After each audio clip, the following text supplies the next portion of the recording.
Welcome back. Today we are tackling an interesting coding problem, finding the minimum operations to reduce x to 0.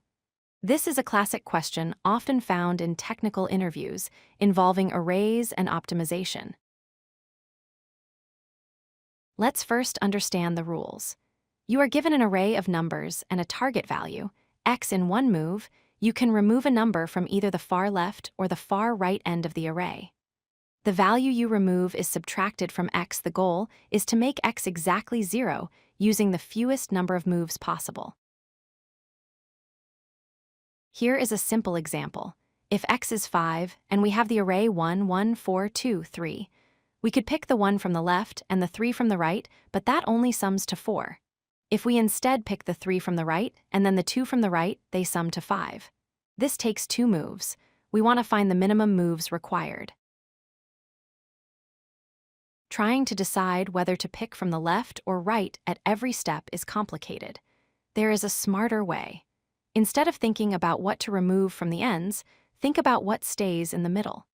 Minimizing the elements removed from the ends is mathematically the same as maximizing the length of the subarray that remains in the middle. So, what should the middle subarray sum up to? It is simple. Calculate the total sum of the entire array and subtract your target x. This gives you a new target for the middle section. If we find the longest subarray with this sum, the remaining elements are automatically the shortest prefix and suffix, summing to x. To find the longest subarray with a specific sum, we use the sliding window technique.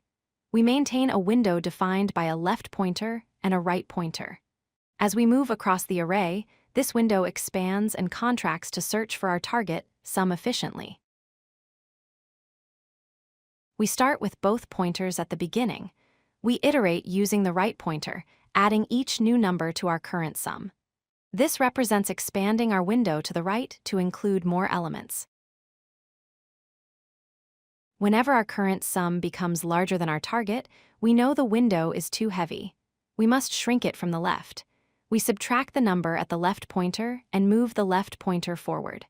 We repeat this until the sum is less than or equal to the target. Each time our current window sum exactly matches our target, we calculate the length of this window. We keep track of the maximum length found so far. Finally, the minimum operations required will be the total array length minus this maximum window length. This solution is very efficient. We iterate through the array once, and each element is added and removed at most once. This gives us a time complexity of O of n. We only use a few variables for pointers and sums, so the space complexity is O of 1. If you like this video, hit that like button and don't forget to subscribe. Visit codelucky.com for more such useful content.